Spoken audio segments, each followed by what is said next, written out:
Could you please compare your B8 intake with a competitor? They mentioned CTS, big performance difference. Yep. What are you seeing Well, as far as tuning goes? so I'm going to qualify this again. Just we're going to limit it to the B8 right now because that's Yeah, they're asking about that. B8. Yeah, I'm assuming that was a B8 question. Yeah. The filter and setup on the CTS is severely flawed in a lot of ways. Yeah, we actually flowed one. Yeah, We had one here last we have week. one on actually one of our. Yeah. Yeah, yeah, we had one come through here. Yeah, don't say that, please. It's too depressing. It is. And we were reinstalling it on this car after some work was done to it, and I saw the filter and there's some terrible things going on inside that filter. It's Just a the really filter alone, cheap never mind the generic rest of it. filter, Yeah.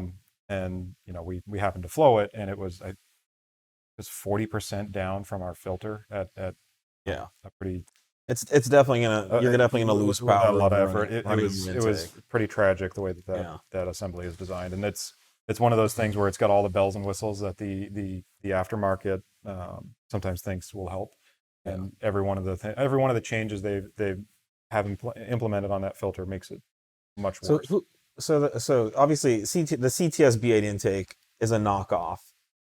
It may be even a knockoff of a knockoff. Yeah, I have no idea where the roots of these started. I think it was Stratmosphere, which I believe is a now defunct company. I know they went out of business at some point in the past. If they're still around, but they designed this intake right away. It's a cheap design. Yeah, the hyperflow intake. It's a pipe with a filter and just this stamped laser cut heat shield. Yeah, so it's the Stratmosphere, then Rock Euro. Rocky. Maybe it was Rock Euro. It says Rock Euro is basically the same thing. So I don't know. Again, I don't know what chicken or egg here. No, Stratmosphere shut down, and I think the Stratmosphere guy started Rock Euro. Okay. And you know what? I mean, at the time, it was pretty much the only intake on the market, and I think APR was selling the Carbonio stuff, which wasn't very good. And so really CTS got one of those and just knocked it off. So the CTS intake is a knockoff of the Rock Euro. So just start there. There was no engineering done on it. And it's a very old design. It's a cheaply made intake. And I really don't think very much thought or engineering was put into it.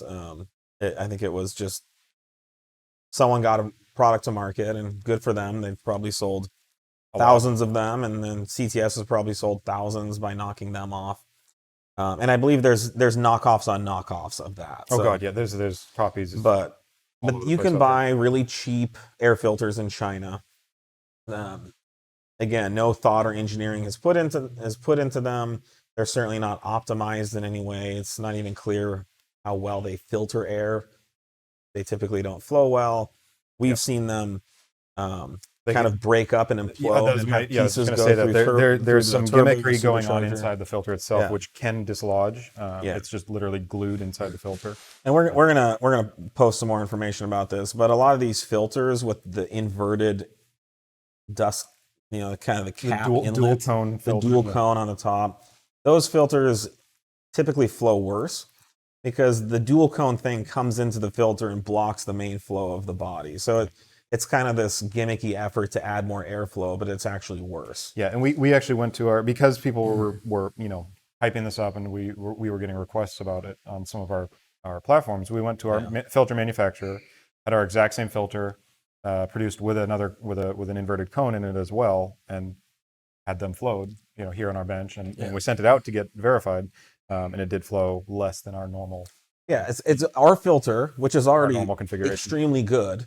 And we added that provision and it flowed less. So all we care about is what works. All we care about is what gets the job done at the specifications. And all we're concerned about is creating the ultimate outcome that, from an engineering perspective, we want to meet. So our air filter, every part of it is well thought out and engineered.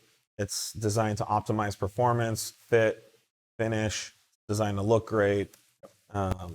That's what we've just spent several years doing with our intake. I wish we would have came out with it 5 years ago, but better late than never. But it is, we've had the benefit of seeing everything else come and go, and for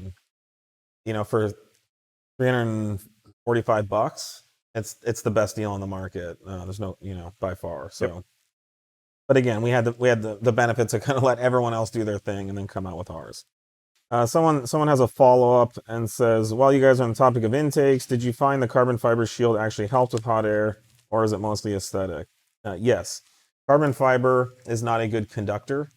It does not conduct heat, so it does do a good job of shielding the air filter area from the heat of the header or manifold that's right there. You could, if you're concerned about it, you could add additional like reflective tape to the hot side of the shield.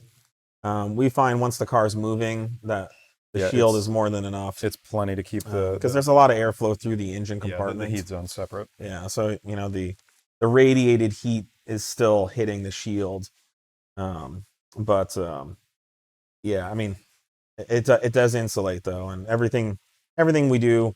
Typically, there's a reason for it.